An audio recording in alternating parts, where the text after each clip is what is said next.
हाँ जी, नमस्कार, good morning. कैसे हैं आप लोग सभी? क्या हालचाल है? जय हिंद, राम राम, जय श्री महाकाल। सब लोग एकदम बढ़िया हो, मस्त, first class. Very good morning. चलिए, वॉइस वीडियो सब कुछ ओके। आइए फिर शुभारंभ किया जाए आज के सेशन का। सेंचुरी अपनी कंप्लीट हो चुकी है, फर्स्ट सेंचुरी कंप्लीट हुई है, अभी सेकंड सेंचुरी तक जाना है, बल्कि उसके भी पार जाना है। टॉपिक का नाम है ज्योमेट्री। ठीक है भाई।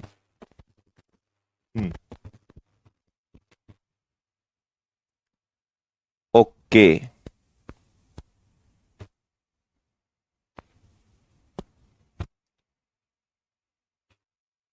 चलो करें शुरू। आइए,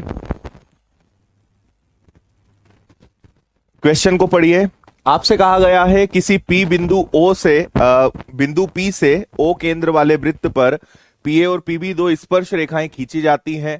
ओपी वृत्त के व्यास के बराबर है, तो एपीबी का मान क्या होगा? ठीक है, अब सुनिएगा यहां पे हम क्या करेंगे।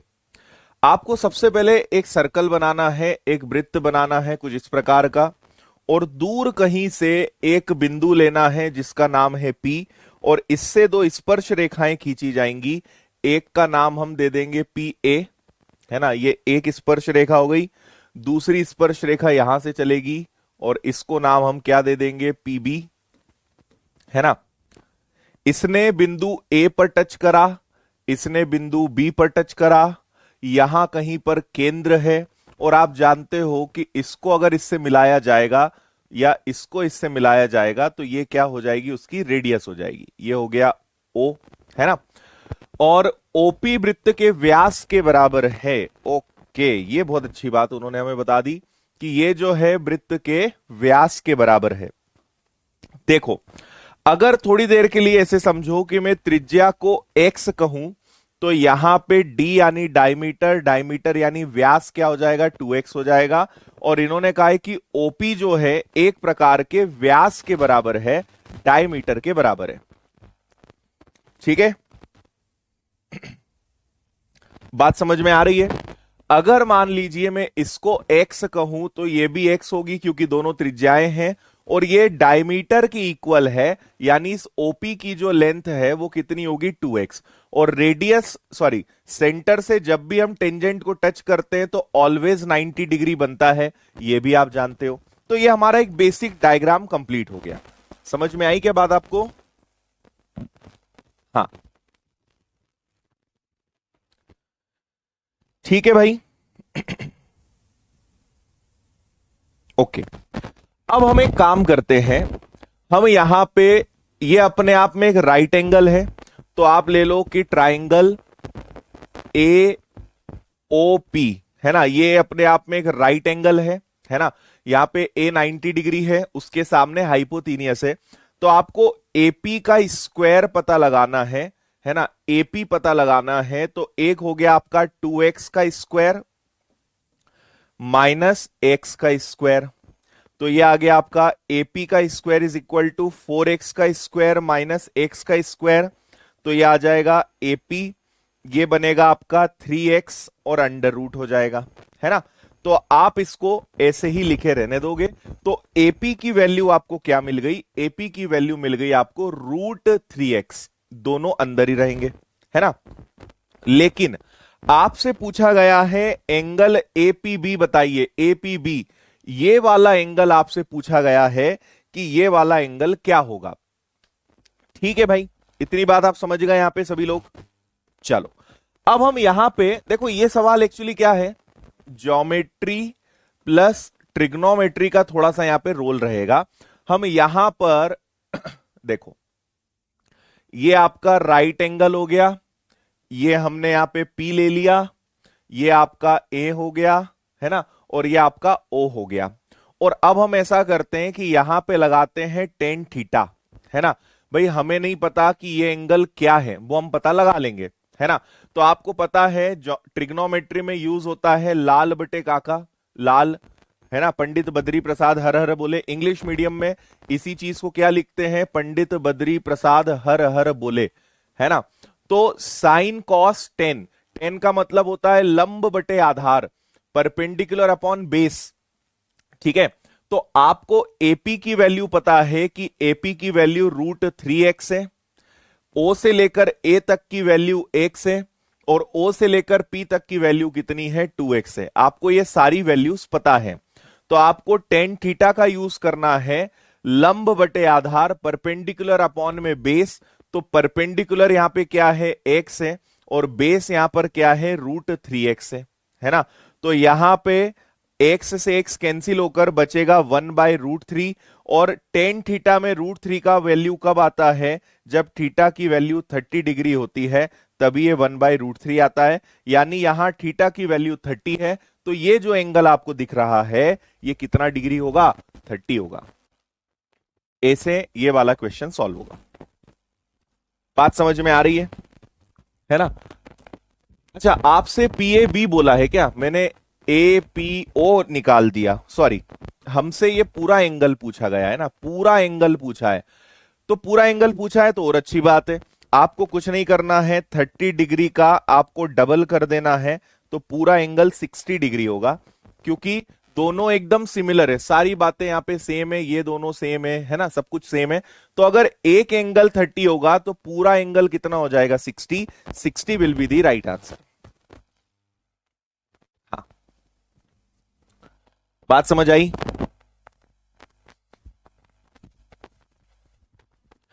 एक मिनट, यहां पे 4 में से ये जाएगा तो ये x होगा, क्या होगा कि ये आपका होगा 3x² अंडर रूट में, तो √3 अंदर रह जाएगा, x बाहर रह जाएगा, है ना। मैंने x को अंदर लिख दिया, x को बाहर कर देंगे, क्योंकि x तो बाहर हो गया ना आपका, ठीक है। x² सॉल्व होकर ही तो x बचेगा, क्योंकि उसका स्क्वायर हट जाएगा, तभी यहां पे वो आपका कैंसिल होगा, x से x। बताओ, ओके है।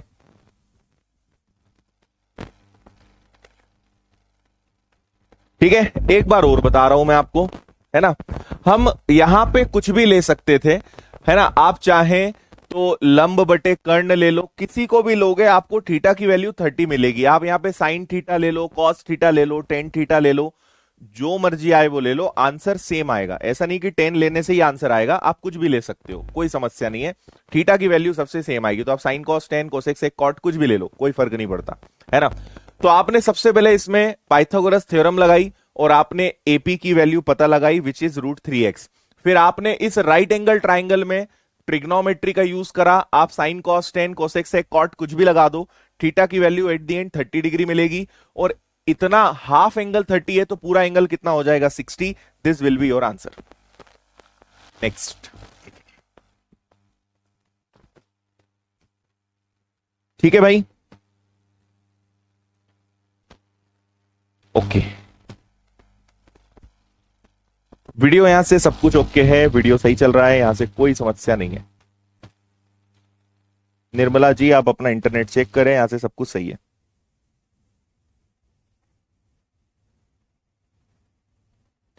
कुछ लोगों को अभी से बड़ी चिंता होने लगी है मेरी, है ना। जैसे शारदा जी बोल रही हैं, सर आप और पतले मत होना। क्यों नहीं होना है शारदा जी, अभी तो कुछ भी नहीं हुआ है। हाँ भाई, पढ़िए क्वेश्चन को बहुत अच्छे तरीके से।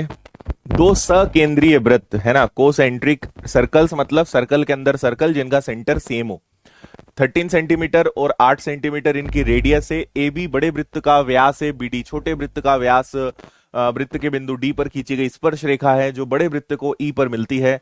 बिंदु ए को बिंदु डी से मिलाया गया, एडी की लंबाई आपको पता लगानी है।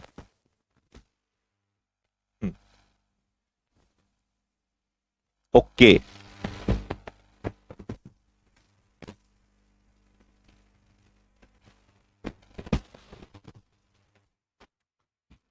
ठीक है, देख लिया।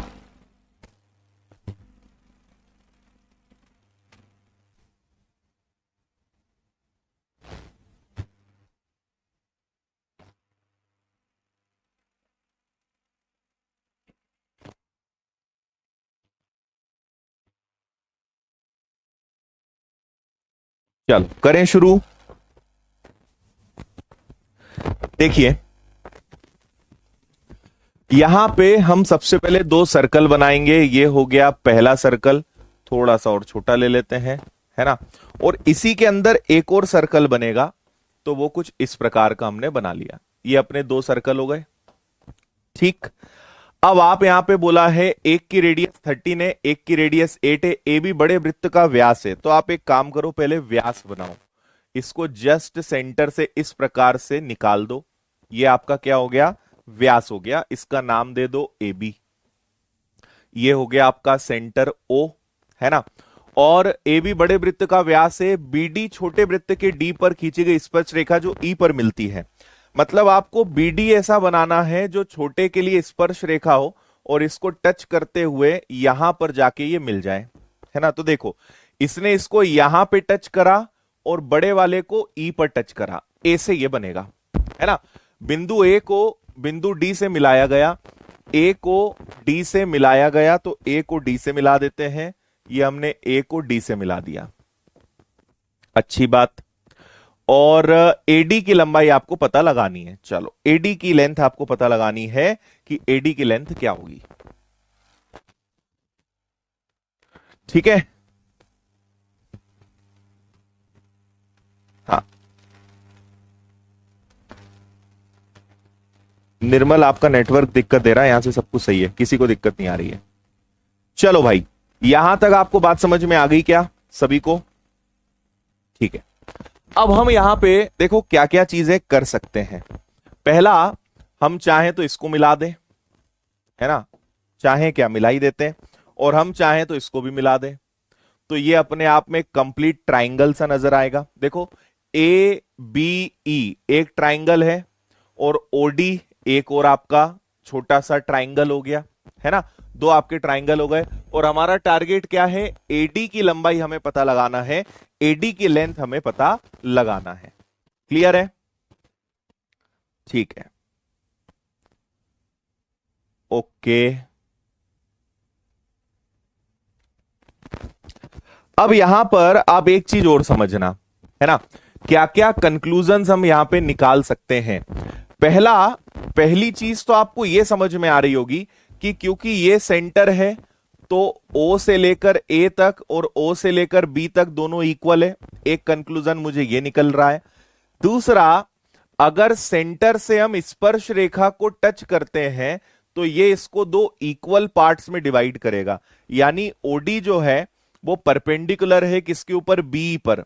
तो इससे क्या होगा कि आपका ईडी और बीडी ये दोनों कैसे होंगे, ये बराबर होंगे।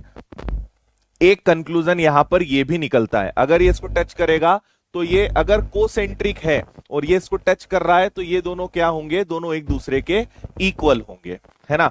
अब हम एक काम करते हैं, ट्राइंगल ओडीबी को लेते हैं और यहां पे पता लगाते हैं कि बीडी की लेंथ कितनी है। अब एक बात बताओ मुझे, आपको पता है कि ये जो बड़ा वाला सर्कल है इसकी रेडियस 13 है, तो ये 13 हो गई। ये जो छोटा वाला है इसकी रेडियस 8 है, तो ये 8 हो गई। तो क्या आप बीडी पता लगा सकते हो, जबकि ये वाला 90 डिग्री होगा। सेंटर से टेंजेंट को टच करते हैं, केंद्र से हम अगर स्पर्श रेखा को टच करते हैं तो 90 डिग्री बनता है। तो आपको 90 डिग्री के सामने दिया हुआ है कि 13 का स्क्वायर है ना। एक आपका 8 का स्क्वायर हो जाएगा और एक आपका बीडी का स्क्वायर हो जाएगा। यस और नो, है ना, ये बात क्लियर है। अब हम यहां पे 13 का स्क्वायर कितना होता है, 169, उसमें से 64 को माइनस करेंगे तो आपको बीडी का स्क्वायर मिलेगा।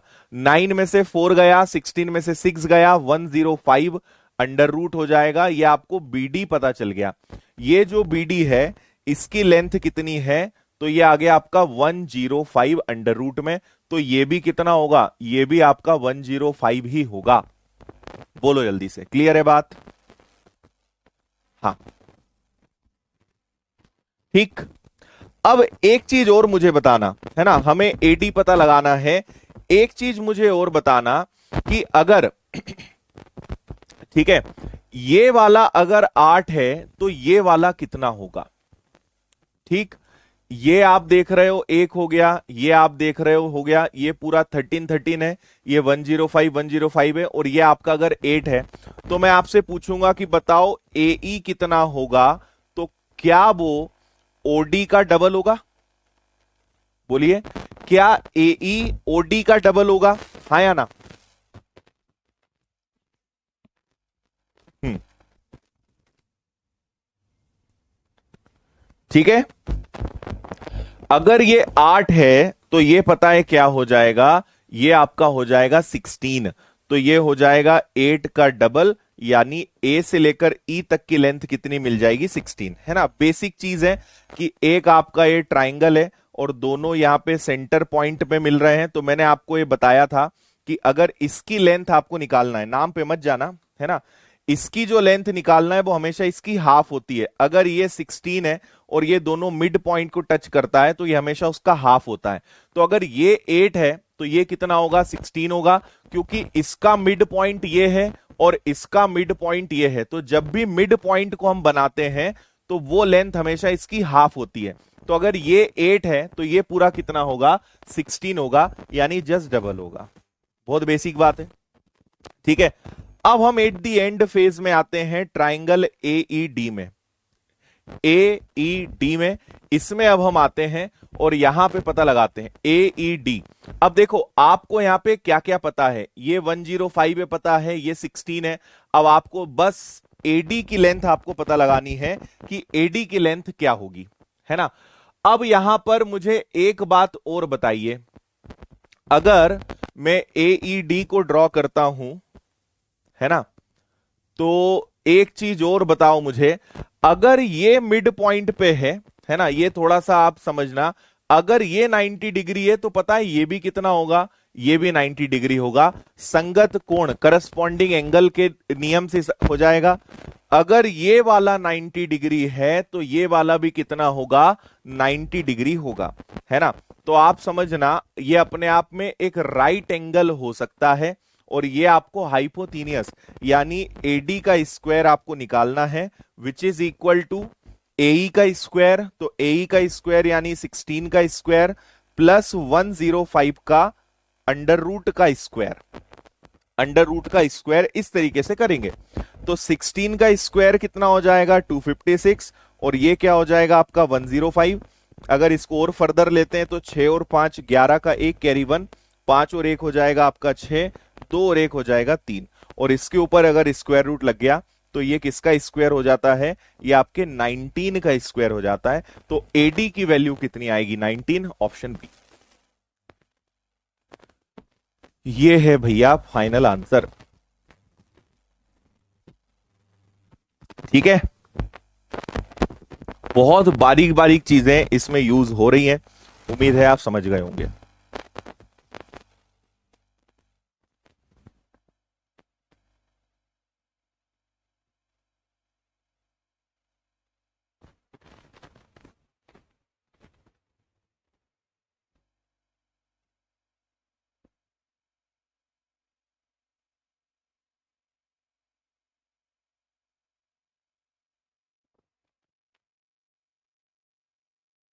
बोलिए।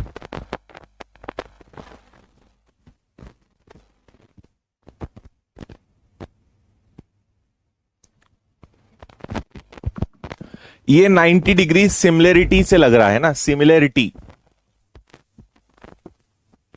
उससे भी कर सकते हो। दूसरा आप 90 डिग्री कैसे प्रूव कर सकते हो वो भी मैं एक और तरीका आपको बताता हूं। एक बात यह है कि ये क्या है? व्यास है। ये क्या है? आपका व्यास है। और व्यास या डायमीटर हमेशा कितने एंगल का कितना एंगल बनाता है? 90 डिग्री, है ना। तो ये उससे भी प्रूव हो रहा है। ये आपका व्यास है, डायमीटर है, और डायमीटर हमेशा कितने एंगल का कोण बनाता है? 90 डिग्री का बनाता है। ये भी थ्योरम आपको पता है। करस्पॉन्डिंग को छोड़ो, आप इससे ले लो, है ना। व्यास हमेशा 90 डिग्री का एंगल बनाता है। ये तो हमने बहुत सारे क्वेश्चंस कर लिए, अब तो समझ ही गए होंगे आप। आइए आगे।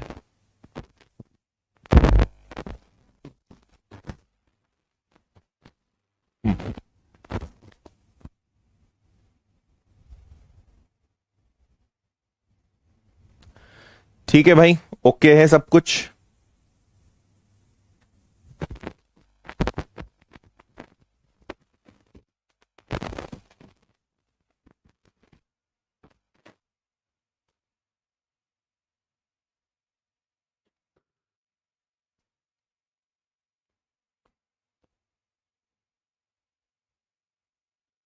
फाइन।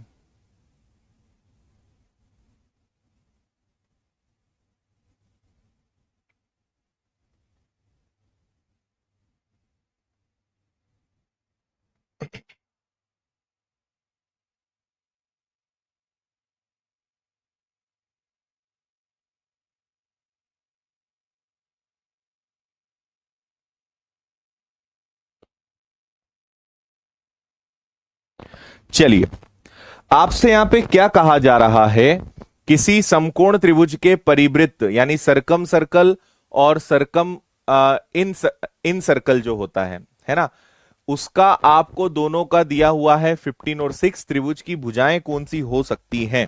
देखो बात ऐसी है कि एक ट्राइंगल लेंगे, है ना, इस ट्राइंगल के अंदर भी सर्कल बनेगा, इन सर्कल जिसको हम बोलते हैं, तो ये अंदर बनने वाला सर्कल हो गया, और इसके बाहर भी एक सर्कल बनेगा, है ना, बाहर भी एक सर्कल बनेगा कुछ इस प्रकार का।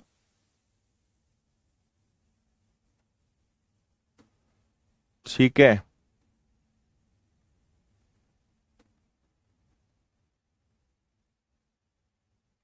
ऐसे समझ लो आप, है ना, एक सर्कल अंदर है, एक सर्कल बाहर है, और आपको दोनों की रेडियस दी हुई है ना, जो आपको कैपिटल आर दी हुई है दैट इज 15, और जो स्मॉल आर दी हुई है दैट इज 6, है ना, बड़ी त्रिज्या और छोटी त्रिज्या दोनों आपको दी हुई है। तो आपको ट्राइंगल की साइड्स पता लगानी है कि वो क्या हो सकती है ना। अगर एक चीज आप देखते हो तो ये मैंने यहां से यहां तक बनाया, तो इसको अगर मैं कहूंगा तो ये कैपिटल आर हो जाएगा, और इसको अगर मैं बनाऊंगा तो ये आपका स्मॉल आर हो जाएगा। ठीक है, बात इतनी। अब मुझे एक बात और बताओ कि अगर आपको कैपिटल आर दी हुई है तो आप हाइपोतीनियस यानी कर्ण निकाल सकते हो क्या, है ना। आपको पता है कि कैपिटल आर निकालने का फॉर्मूला होता है हाइपोतीनियस का हाफ, यानी कर्ण का आधा। कर्ण का आधा करने से हमें डायरेक्ट परिवृत्त की त्रिज्या यानी जो कैपिटल आर है वो मिल जाता है ना। तो अगर कैपिटल आर आपको 15 दिया हुआ है तो 15 बराबर हाइपोतीनियस अपॉन 2, तो आपको पता चल गया कि भैया कर्ण तो कंफर्म है कितना आना है 30, है ना। कर्ण कंफर्म है कितना आना है 30, और देखो कर्ण जो है, कर्ण सबसे बड़ा होता है, हाइपोतीनियस सबसे बड़ा होता है, तो दो ऑप्शंस हो सकते हैं, ये तो हो नहीं सकता और ये हो नहीं सकता, लेकिन 24 25 30 और 18 24 30 दो ऑप्शंस अपने पास हो सकते हैं। तो एक बात तो हमें पता चल गई, यहां तक समझ में आया सभी को, आया ना। अब अगली एक बात बताओ, आपको पता है कि स्मॉल आर निकालने का भी एक फॉर्मूला होता है राइट एंगल ट्राइंगल में, वो होता है आपका कि परपेंडिकुलर और बेस को जोड़ के हाइपोतीनियस को घटा दो तो 2 और 2 से डिवाइड कर दो, लंब और आधार को जोड़कर कर्ण घटा दें और आधा कर दें तो आर आ जाता है। आर कितना है 6, 6 का दुगना मैं डायरेक्ट कर रहा हूं 12, है ना, और लंब नहीं पता, आधार नहीं पता, लेकिन हाइपोतीनियस हमें पता है 30 है। ठीक है, ये 30 इधर आ जाएगा, तो ये आ जाएगा perpendicular plus base is equal to 42, है ना। अब आप समझना, परपेंडिकुलर और बेस को जोड़ने पे 42 आना चाहिए और हाइपोतीनियस 30 आना चाहिए, ऐसे कौन से ऑप्शन हो सकते हैं। तो देखो 24 और 25 को जोड़ने पर भाई 30 तो हाइपोतीनियस हो गया, ये तो लॉक हो गया। अब बची जो दो साइड्स हैं, लंब और आधार हैं, उनको जोड़ने पर 42 आना चाहिए, और 42 केवल और केवल किससे आएगा, बी से आएगा, तो ये आपका करेक्ट आंसर है। तो एक साइड 18 है, एक साइड 24 है, एक साइड 30 है, ये आपके ट्राइंगल की तीनों साइड्स हैं, ऑप्शन बी इसका आंसर आएगा। क्लियर है। हाँ, अरे capital R, sorry, capital R तो यहां आएगा ना। एक मिनट, इसको हटा दो आप।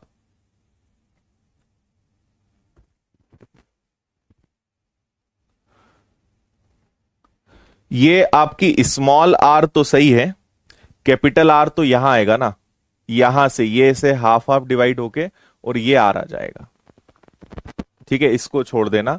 ये स्मॉल आर है लेकिन कैपिटल आर तो यहां आएगा, है ना। सर्कल का मुझे सेंटर नहीं लेना था, इस बड़े सर्कल का सेंटर लेना था, मैंने इसका ले लिया गलती से। ये इसका सेंटर होगा और इसका हाफ होगा, करेक्ट कर लेना उसको।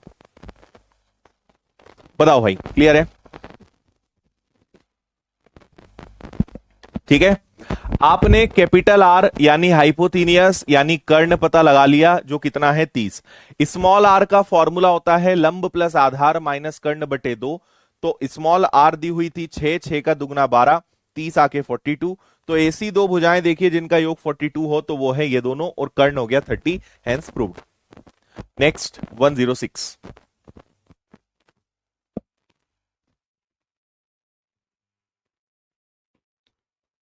ओके,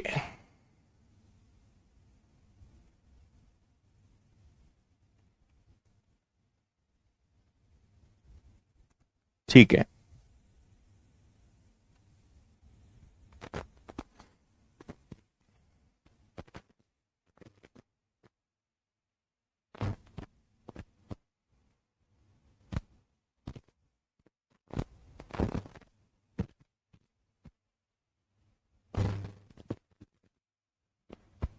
चलो देखें, दो सकेंद्रीय वृत्तों की त्रिज्याएं 17 और 10 हैं। एक रेखा एबीसीडी बड़े वृत्त को ए और डी पर, छोटे वृत्त को बिंदु बी पर तथा सी पर प्रतिच्छेदित करती है।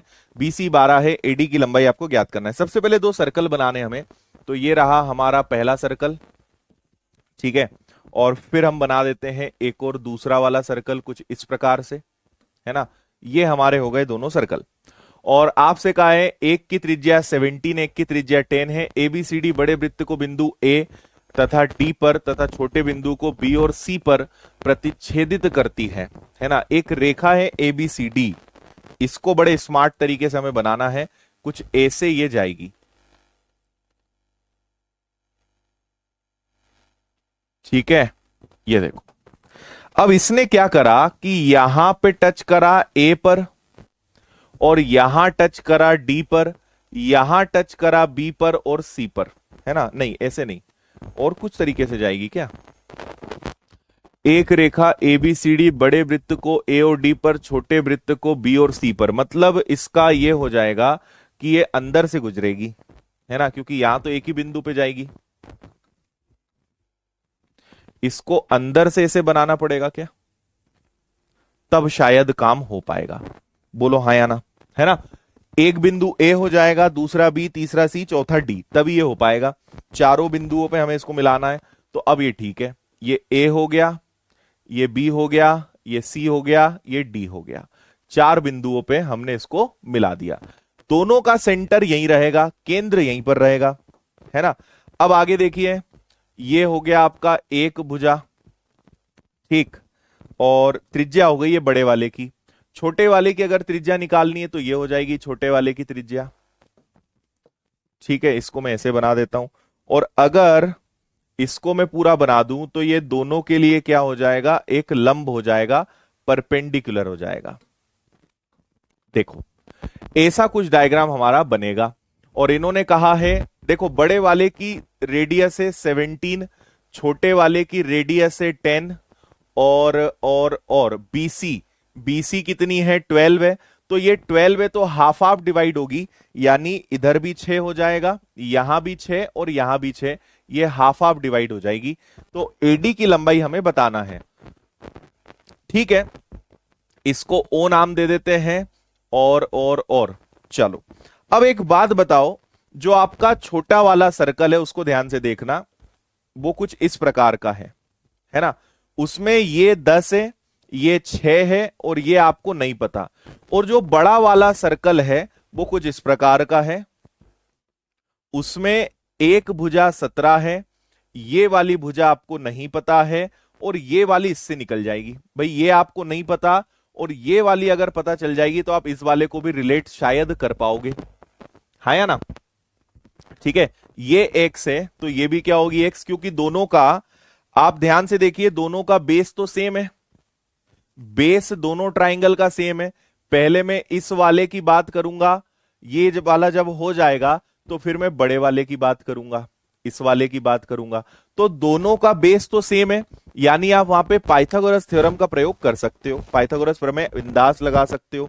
तो आप मुझे बताइए कि अगर यहां एक, आपको पता है कि 3 4 5 ट्रिपलेट है, तो 3 का डबल, 4 का डबल, 5 का डबल, तो 6 आ गया, 10 आ गया, मतलब यहां पे क्या आना चाहिए 8। अगर ये 8 है तो ये भी कितना होगा 8। तो अगर ये 8 है तो मुझे बताओ 8 और 17 वाला कौन सा ट्रिपलेट होगा? इसको हम 2 3 दिनों से चर्चा कर रहे हैं कि 8 8 है, 15 है, तो 17 है, ये एक ट्रिपलेट है। यानी y की वैल्यू कितनी है 17 है। और हमने यहां पे y किसको माना है? इसको। बेस तो यही है ना बड़े वाले का। तो ये अगर 15 है, तो ये अगर 15 है तो इधर भी 15 होगा। तो पूरा जो रेखा है उसकी लेंथ कितनी होगी? 30। ये आपका आंसर है सी, 30। दो ट्रिपलेट्स थे और कुछ नहीं था। आया समझ में? 6 है, या फिर आप पाइथागोरस थ्योरम लगा के 8 निकाल सकते हो। वैसे ये 6 है, ये 8 आएगा तो ये 10 होगा, तो यहां पे आपको 8 पता चल गया। तो ये क्या है? ये दोनों में कॉमन है, तो ये हो गई आपकी कितनी 8। तो यहां कितना आएगा? बेस कितना आ जाएगा? 15 आ जाएगा, तो ये 15 हो गया। अब अगर ये 15 है तो ये भी 15 हो जाएगा, तो टोटल कितना हो जाएगा? 30 हो जाएगा। ये आंसर है आपका। आया? ठीक है ऋतुराज, एक बार आज फिर से मेल कर देना, देख लूंगा मैं। नेक्स्ट देखिए भाई, 107।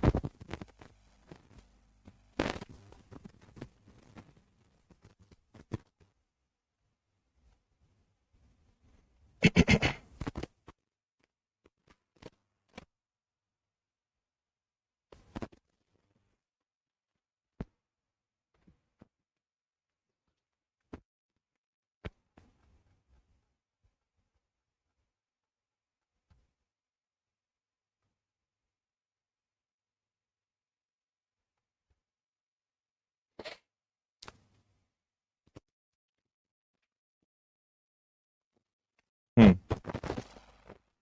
नहीं यार, ऐसा कुछ नहीं है। डायग्राम अच्छे बनाते हैं लेकिन आर्ट बिल्कुल अच्छा नहीं है।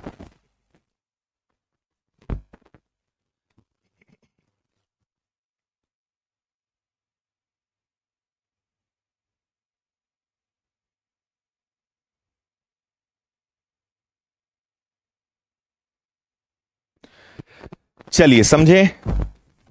आपसे कहा है ट्राइंगल एबीसी 2 3 4 के रेशो में है। तो हमने एक ट्राइंगल बनाया कुछ इस प्रकार का, इसका नाम दे दिया ए, इसका नाम दे दिया बी, इसका नाम दे दिया सी। ये वाला एंगल आपका 2x है, ये वाला एंगल आपका 3x है, ये वाला एंगल आपका 4x है ना? और CD जो है AB के पैरेलल है। ओके, एक लाइन हमें इसके पैरेलल खींचनी है जो इसके आपको पैरेलल दिखाई दे, है ना, कुछ इस प्रकार से। और यहां पर आपको बोल रहे हैं कि ये दोनों लाइन क्या है? एक दूसरे के पैरेलल है, और ये हो गया डी। तो ACD की वैल्यू बतानी है, यानी ये वाला एंगल बताना है क्या होगा। चलो पहले तो बताओ कि ट्राइंगल के तीनों एंगल्स, 4 3 7 और 2 9, तीनों एंगल्स का सम 180 होता है। तो x की वैल्यू 20 डिग्री आ जाएगी। अगर x की वैल्यू 20 है तो 20 का डबल, यानी ये वाला क्या आ जाएगा? 40 हो जाएगा। और सोचकर देखिए, ये अपने आप में क्या बन रहा है? ऑल्टरनेट एंगल बन रहा है। तो अगर ये वाला एंगल 40 है तो ये वाला एंगल भी 40 होगा। ए आपका आंसर है, 40 डिग्री। आई बात समझ में? ठीक है, ये 40 तो ये 40, ऑल्टरनेट वाला पैटर्न था एंड नथिंग। अगला,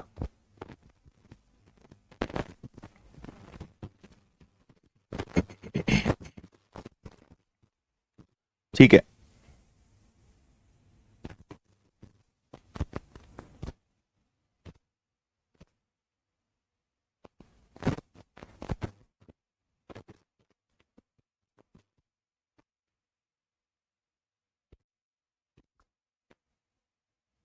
पढ़िए भाई जल्दी से।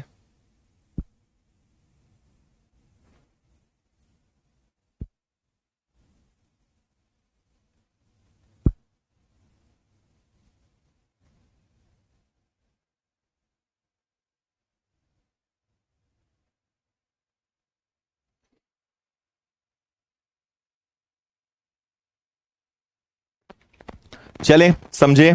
Thank you. एबीसी में AB और AC बराबर है, BA को D तक बढ़ाना है। एक काम करते हैं, इस बार BA को बेस ले लेते हैं, है ना, क्योंकि BA को बढ़ाना है, बढ़ाने में इधर थोड़ा इजी रहता है।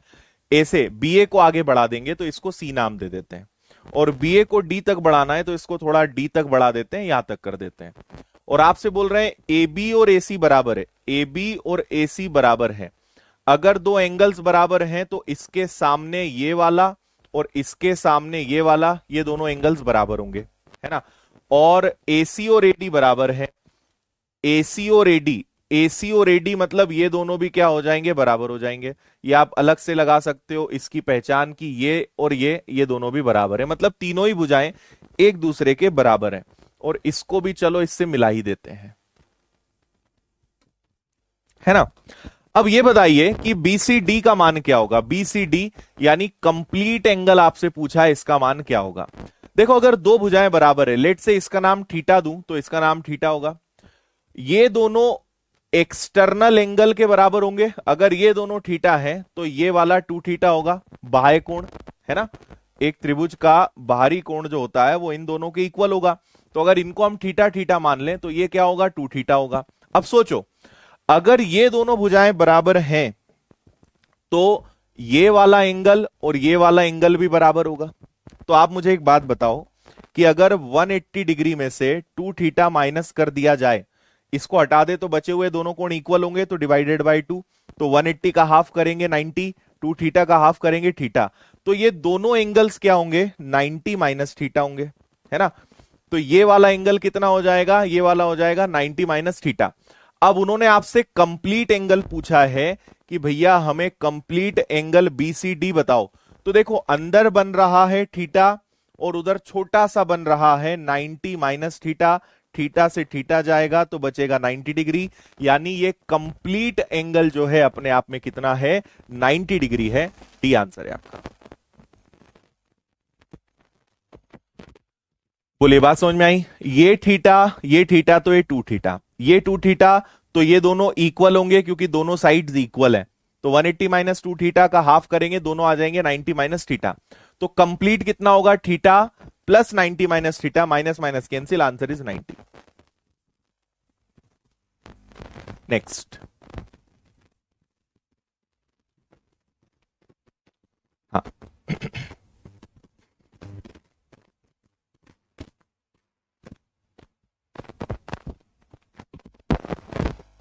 ओके भाई, पढ़ो इसको भी जरा एक बार अच्छे से, थोड़ा दमदार सवाल है, अभी तक हमने जो करा है उससे थोड़ा हटके सवाल है। क्लियर है।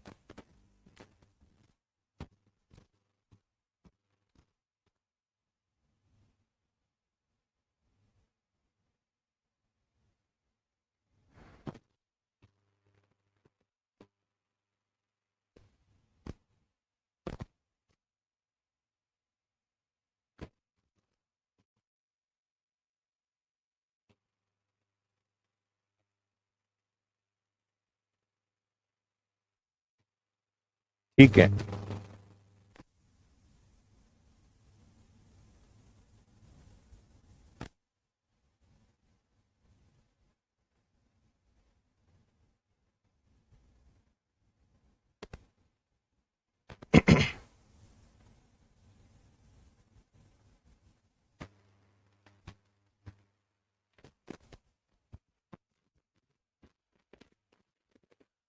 ठीक है ठीक है ठीक है, चलिए बताता हूं मैं आपको। ट्राइंगल एबीसी की भुजा BC बिंदु D पर इस प्रकार है कि AD लंब है BC पर। पहले तो एक सुंदर सा ट्राइंगल बनाते हैं हम। इस प्रकार से हमने एक ट्राइंगल बना लिया, ठीक है बात। इसको नाम दे दिया A, इसको नाम दे दिया B, इसको नाम दे दिया C। BC बिंदु D पर इस प्रकार है, BC पर बिंदु D इस प्रकार है कि वो क्या है, लंब है। तो इस पे एक परपेंडिकुलर ड्रॉ कर लेते हैं। तो ये आ गया आपका एक बिंदु डी, और ये ऑब्वियसली क्या होगा, 90 डिग्री होगा। ठीक है। और एडी पर बिंदु ई इस प्रकार है कि एई और ईडी 5 और 1 के रेशो में है। एडी पर कहीं पे हमें एक बिंदु लेना पड़ेगा, तो मैं यहां एक पॉइंट ले रहा हूं, इसको ई नाम दे रहा हूं, और इसका रेशो क्या है, 5:1 है। ए से ई तक अगर 5x है तो ई से डी तक कितना होगा, x होगा। अच्छी बात है। एंगल बी ए डी यानी ये वाला एंगल कितना है, 30 डिग्री है। और tan ACB 6 times of tan, देखो आपसे बोल रहे हैं tan ACB 6 गुना है tan एंगल DBE का। तो बताइए ACB का मान क्या होगा। ACB ये वाला एंगल आपसे पूछा गया है कि इसका मान क्या होगा। ठीक है। अपोलोनियम थ्योरम समझते हैं उसको। ठीक है, तैयार, चलो आ जाओ। आप एक बात बताओ, यहां पे tan ACB और tan DBE 6 टाइम, इसका 6 टाइम्स है। तो एक काम करते हैं, इसको ऐसे लिखते हैं कि tan ACB अपॉन में tan DBE बराबर, इधर क्या बचेगा, सिर्फ 6 बचेगा। अब एंगल ACB के हिसाब से हमें tan थीटा लगाना है ना। ACB के हिसाब से हमें tan थीटा लगाना है। तो मैंने आपको भी थोड़ी देर पहले ही बताया था कि लंब बटे आधार, लाल बटे काका, थोड़ी देर पहले बताया था, लंब बटे आधार, लंब बटे आधार मतलब क्या हो जाएगा, परपेंडिकुलर अपॉन बेस। तो आपको एक तो परपेंडिकुलर लेना है और दूसरा बेस लेना है ना। परपेंडिकुलर और बेस आपका हो जाएगा। तो यहां परपेंडिकुलर कितना है ACB के हिसाब से AD, और बेस कितना है, तो बेस है आपका CD। यस और नो। ठीक है। अब इस वाले ट्राइंगल में आप आ जाओ।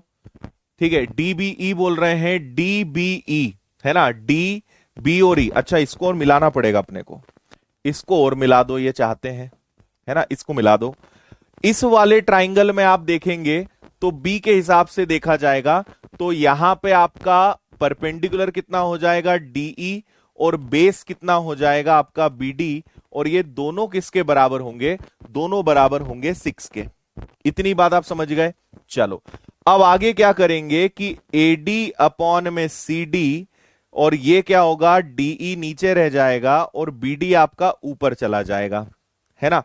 इतनी बात ओके है, यहां तक बात समझ में आ गई सभी को। चलो, और ये हो गया आपका कितना, 6। अब मुझे ये बताइए कि A से लेकर D तक की वैल्यू कितनी है। A से लेकर D तक की वैल्यू है हमारे पास 6x, लेट से ये CD है, ये आपका BD है ना।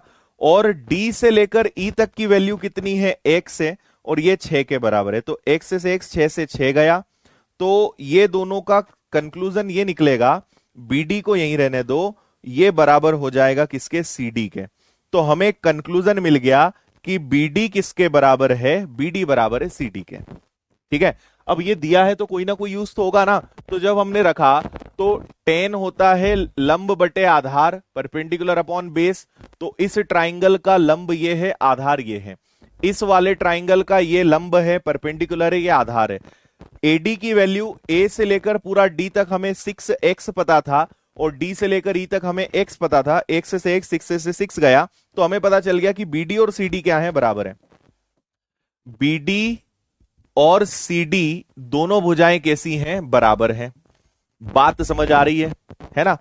अब अगर यहां पर हम एक चीज समझें कि अगर ये दोनों साइड्स इक्वल है और इस एंगल तक हमें पहुंचना है ना, तो क्या किया जा सकता है। अगर वो वाला 30 है, ये वाला आपका 90 है, दोनों एक दूसरे के सिमिलर हो सकते हैं ना। ये दोनों ट्राइंगल एक दूसरे के सिमिलर हो सकते हैं क्या। ट्राइंगल ABD और ट्राइंगल एसीडी, क्या ये दोनों एक दूसरे के सिमिलर हो सकते हैं, समरूप हो सकते हैं, हाँ या ना? है ना? क्यों? क्योंकि यहां पर देखो, पहला तो एक साइड इक्वल ठीक है, दूसरा एक एक एंगल भी इनका इक्वल आ रहा है ना? और तीसरा कि ये वाली जो इनकी साइड होगी ये भी उनकी क्या हो जाएगी, इक्वल हो जाएगी, या आप इसको भी समझ सकते हो, है ना? ये भी पूरा सेम जा रहा है, तो ए से एस से ये दोनों क्या हो जाएंगे, सिमिलर हो जाएंगे। तो अब आप किसी भी एक तरफ यहां पे दिमाग लगा सकते हो, आराम से आप सोच सकते हो। आप सोचिए, अगर ये 30 है तो पता है ये वाला भी कितना होगा, ये वाला भी 30 होगा। अब सोचो, ट्राइंगल एडीसी ले लो, ट्राइंगल एडीसी में एक एंगल 30 है, एक एंगल 90 है, तो तीसरा वाला यानी एंगल सी क्या होगा, कि ताकि तीनों का 180 आ जाए, तो 180 में से 120 जाएगा, तो आपको पता चल जाएगा कि ये वाला एंगल कितना है, 60 है। ये अपने को पता चलेगा। बोलो अब, आया?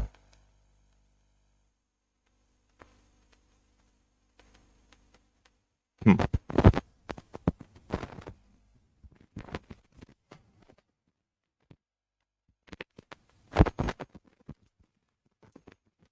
ठीक है भाई, ये हो गई कॉमन, ये हो गए 90 90, और ये दोनों साइड्स एक दूसरे के इक्वल हो गई, तो ये भी इक्वल हो जाएगी।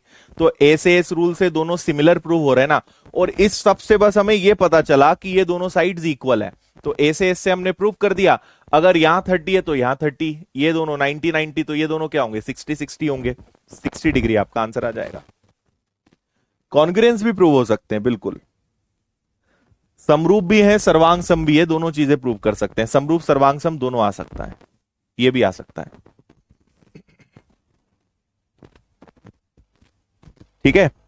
हाँ हाँ, बाकी यहां पे कॉन्ग्रुएंस या सर्वांग सम बोलना ज्यादा उचित रहेगा, है ना? सिमिलर तो नहीं, कॉन्ग्रुएंस होंगे, एकदम फोटोकॉपी होंगे दोनों एक दूसरे की, तो कॉन्ग्रुएंस ही ले लो। नेक्स्ट,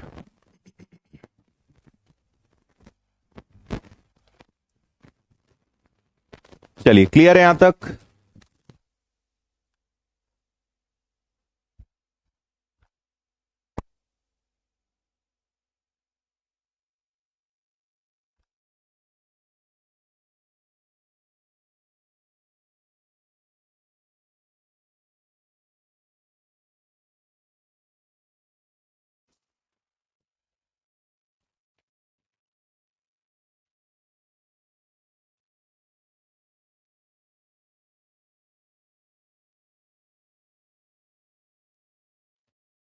चलिए,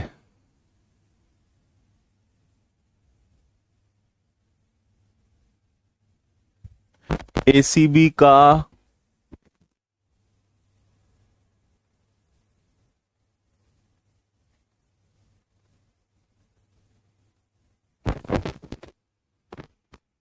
कहां दिक्कत आ रही है?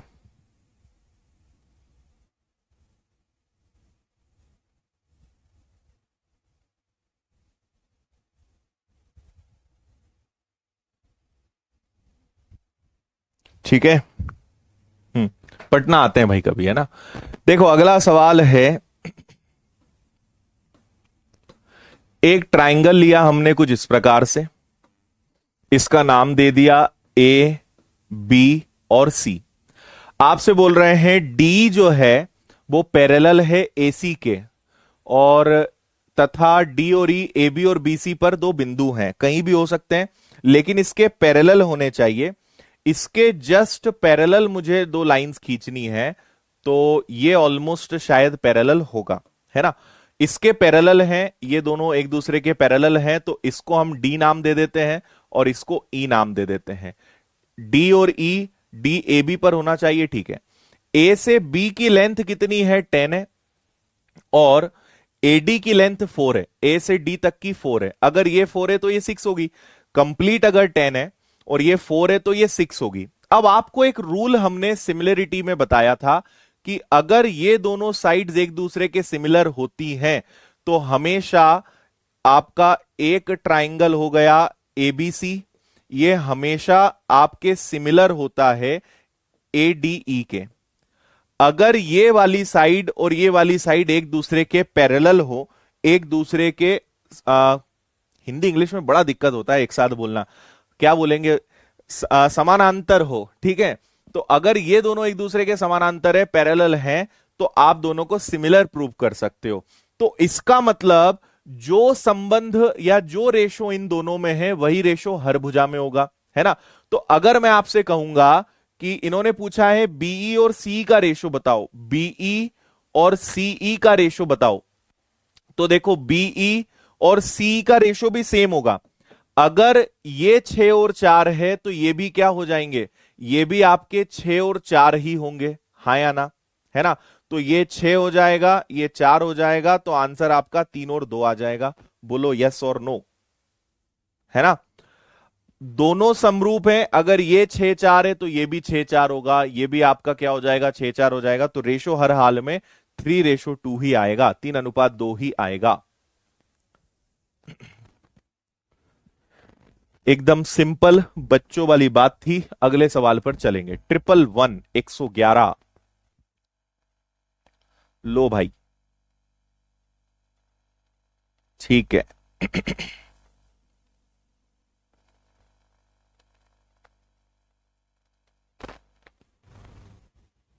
हम्म,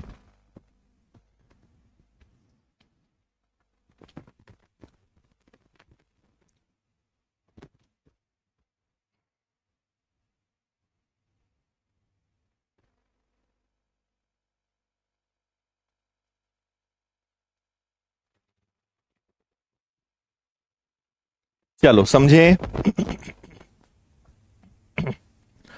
एक समबाहु त्रिभुज बोला है भैया, है ना। समबाहु त्रिभुज है, तो समबाहु त्रिभुज में आपको पता ही है, इसको नाम दे दो ए, इसको नाम दे दो बी, इसको नाम दे दो सी। और समबाहु त्रिभुज का ईच एंगल जो है वो कितना होता है, 60 होता है। Each angle is 60 degree. CD सी का आंतरिक विभाजक है, CD, है ना। मतलब एंगल सी पर कोण अर्धक खींचना है, एंगल बाइसेक्टर खींचना है। तो ये मैंने एंगल बाइसेक्टर खींचा, तो अंदर भी 30 डिग्री, बाहर भी 30 डिग्री। इक्विलेटरल ट्राइंगल का ईच एंगल 60 डिग्री होता है, और सी पर मुझे एक कोण अर्धक खींचना है, एंगल बाइसेक्टर खींचना है, तो ये इसको हाफ हाफ डिवाइड कर देगा, है ना। अगर डीसी को ई तक बढ़ाया जाए, डीसी को ई तक बढ़ाया जाए, है ना, इसको आगे बढ़ाओ, ठीक है, इसको ये हमने बढ़ा दिया, ठीक है, इसको आगे हमने बढ़ा दिया, ई इसको कर दिया, तो एसी और एई बराबर हो जाते हैं। अरे बाप रे, ये दोनों एक दूसरे के क्या हो जाएंगे, बराबर हो जाएंगे। चलो इसको ऐसे ही रहने देते हैं। ये पॉइंट हो गया आपका ई, तो ए से लेकर सी तक, सॉरी, ए से लेकर सी तक और सी से लेकर ई तक, ये दो साइड्स इक्वल हो गई, है ना। अगर दो साइड्स इक्वल हैं तो दोनों एंगल्स भी इक्वल होंगे, हाँ या ना। दो साइड्स इक्वल हैं तो दोनों एंगल्स भी इक्वल होंगे। तो आप सिर्फ एक छोटी सी बात पे ध्यान देना, जिससे हम इसको करेंगे बहुत ही आसान तरीके से। आप ऐसे समझो कि एक साइड एसी आ रही है, ये एसी जा रही है, और ये एसी है ना। ये दोनों एंगल्स एक दूसरे के इक्वल हैं, और ये एक्सटर्नल एंगल है जो 30 डिग्री का है। अगर ये 30 का है तो इसका हाफ, यानी ये दोनों 15 डिग्री होंगे, तभी तो बाहर जो एंगल बन रहा है उसके इक्वल होगा। तो आपसे पूछा है सी ए ई कितना होगा, यानी ये वाला एंगल भी 15 डिग्री, ये वाला भी 15, आंसर भी 15 डिग्री होगा, 15 आंसर आएगा।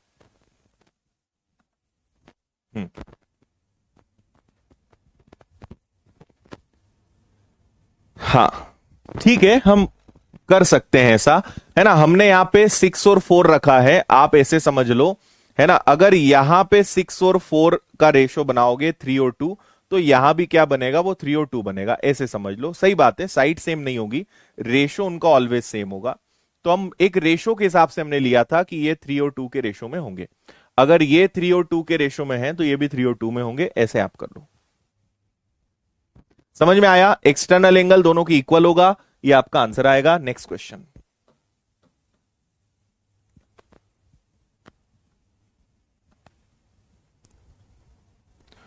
ठीक है, नहीं ठीक है, ट्राइंगल सही है 110 में।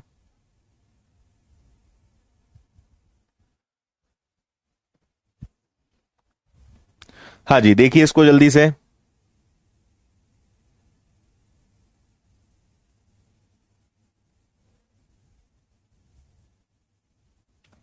60 कहां से आया अनूप मेरे भाई? समबाहु त्रिभुज की तीनों भुजाएं बराबर तो तीनों कोण भी बराबर। तो अगर तीनों एंगल्स 180 तो तीनों 60 60 के होते हैं यार, ये तो बड़ी छोटी सी बात है। ईच एंगल 60 डिग्री होता है, बचपन से पढ़ते आ रहे हैं। ठीक है। हम्म।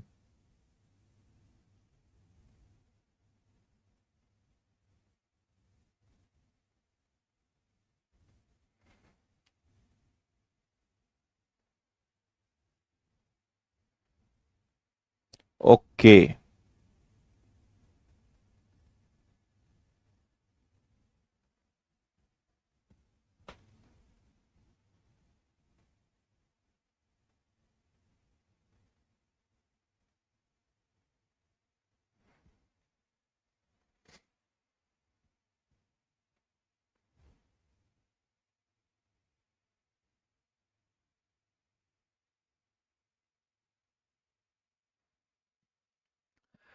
चलिए। ट्राइंगल एबीसी में सी अधिक कोण है, सी ऑप्ट्यूज एंगल है। इसको अपन लोग एक काम करते हैं, उल्टा बनाते हैं, है ना। इसको ऐसे बनाएंगे तो ज्यादा सही रहेगा। हम्म। देखते जाना आप, है ना।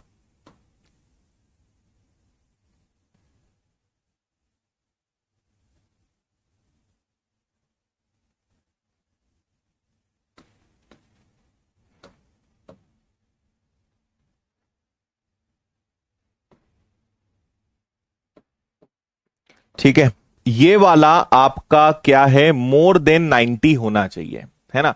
इसको ए नाम दे दो, इसको बी नाम दे दो, इसको सी नाम दे दो। एक बात इन्होंने ये बोल दी, और ये ऑप्ट्यूज है, डायग्राम थोड़ा सा आप देख लेना। और हम इसको फैला सकते हैं चाहें तो। कोण ए और बी के वाय समद्विभाजक, वाय समद्विभाजक यानी एक्सटर्नल एंगल बाइसेक्टर। तो देखो ये इसका बाहरी कोण होगा, ठीक है, ऐसे समझना आप। ये इसका एक्सटर्नल एंगल होगा, इसका एक्सटर्नल एंगल यहां होगा, और यहां पे हम एंगल बाइसेक्टर ड्रॉ करते हैं जो इसको इक्वली बाइसेक्ट करेंगे। तो फिलहाल मैं इसको ऐसे बना देता हूं, है ना। इक्वली बाइसेक्ट करेंगे तो एक साइड ये हो गई। ऐसे ही यहां पे अगर इसको इक्वल बाइसेक्ट करते हैं तो इसके ही इक्वल ले लेते हैं, एक साइड ये हो गई।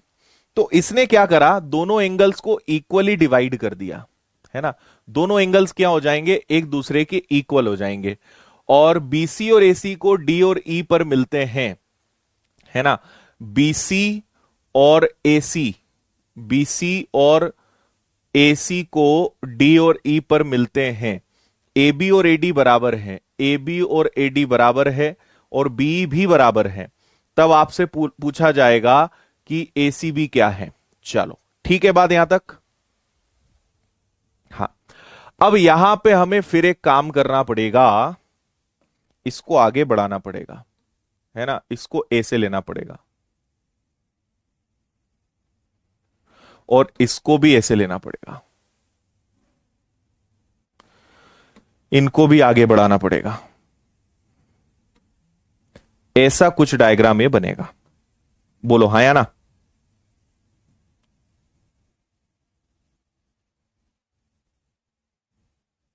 ठीक है, एक बिंदु ये हो जाएगा, एक बिंदु ये हो जाएगा, एक आपका ये हो जाएगा। ऐसा डायग्राम बनेगा भाई, ठीक है।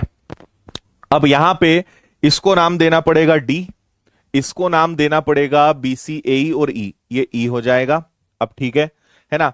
बीसी और एसी को डी और ई पर मिलते हैं, तो बीसी और एडी डी और ई पर मिल गए। ए बी और एडी बराबर है, ए से लेकर बी तक ए बी, और AD बराबर है, यानी ये दोनों भुजाएं बराबर हैं, और B भी बराबर है, यानी ये भी। तो ये तीनों भुजाएं एक दूसरे के क्या हैं? तीनों भुजाएं एक दूसरे के बराबर है। तो ACB बताना है, मतलब यही वाला, ये जो बीच वाला कोण है अपने को यही वाला बताना है। ये वाला कोण क्या होगा? ये है भाई बात। समझ में आया यहां तक सभी को? अभी कुछ भी हमने नहीं करा है, जस्ट सिंपल इसको हमने बस नाम दिया है ना। अब एक छोटी सी बात समझना, एक छोटी सी बात समझना। अगर मान लो कि मैं इस वाले ट्राइंगल में, है ना, इस वाले ट्राइंगल में ये वाला जो एंगल होगा, क्योंकि देखो इसके सामने ये तो इसके सामने ये, तो क्या ये दोनों साइड्स एक दूसरे के इक्वल होंगी? और अगर इस वाले ट्राइंगल को देखें तो ये दोनों साइड्स इक्वल है, तो इसके सामने ये वाला और इसके सामने ये वाला, ये एंगल इसके बराबर होगा, ये एंगल इसके बराबर होगा। बोलो हाँ या ना, है ना। मान लीजिए मैंने इसको नाम दिया x, तो ये भी x, ये वाला y, तो ये भी क्या हो जाएगा y। ओके, क्यों? फिर से समझो, इस वाले ट्राइंगल को अगर आप ध्यान से देखोगे तो ये दोनों साइड इक्वल है, इसके सामने ये तो इसके सामने ये दोनों y। ठीक ऐसा ही इस वाले में ये दोनों साइड्स इक्वल है, इसके सामने और इसके सामने, तो ये दोनों x एक दूसरे के इक्वल होंगे, है ना। अब अगर मैं आपसे पूछूं ठीक है, मैं आपसे अगर यहां पर पूछना चाहूं कि कोई भी एक एंगल पता लगा लो आप, तो है ना, आप ये बताओ, मैं आपसे पूछूं कि बताओ ये वाला एंगल क्या होगा, या मैं आपसे पूछूं ये वाला एंगल क्या होगा, तो समझना, है ना।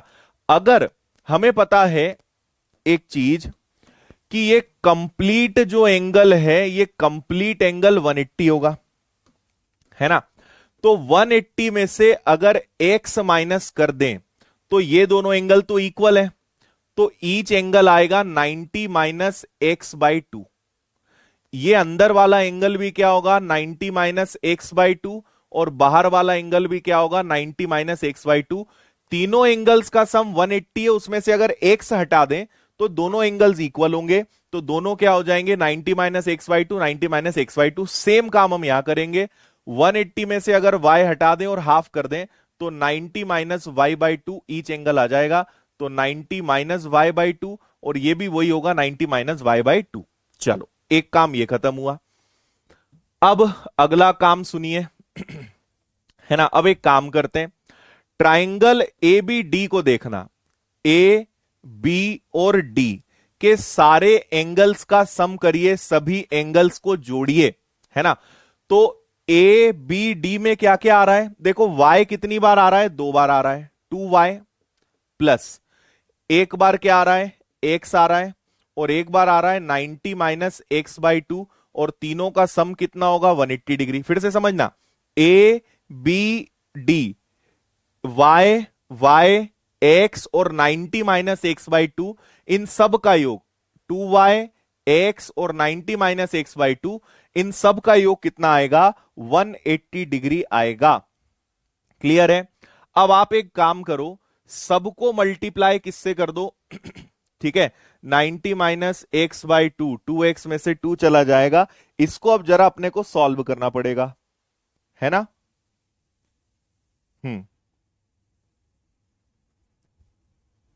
क्लियर है भाई बात यहां तक? अब हमारा एक इक्वेशन तो ये बन गया, दूसरा भी बना लेंगे हम, है ना। ये आपका हो जाएगा, इसको हम कर देते हैं कि ये हो गया आपका 2y, ठीक है।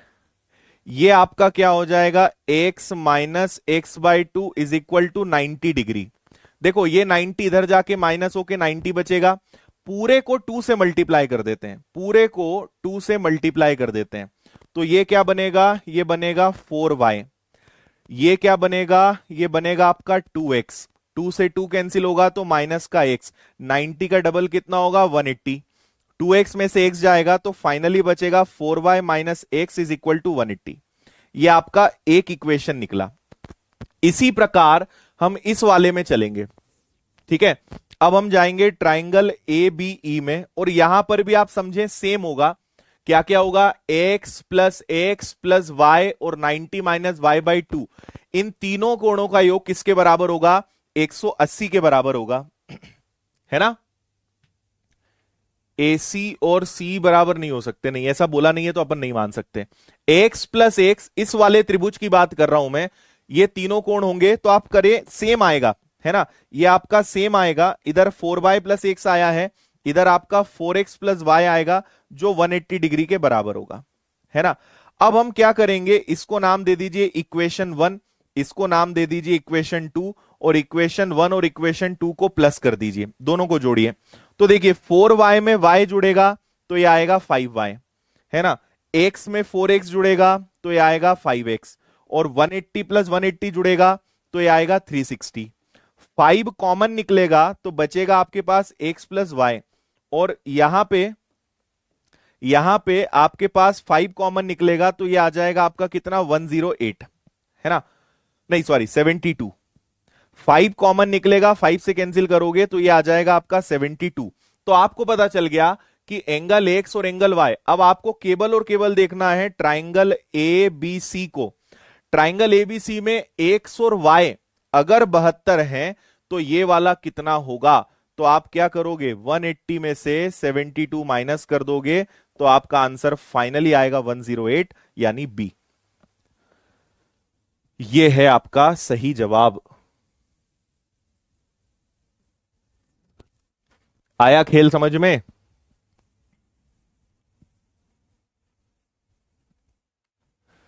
ठीक है भाई,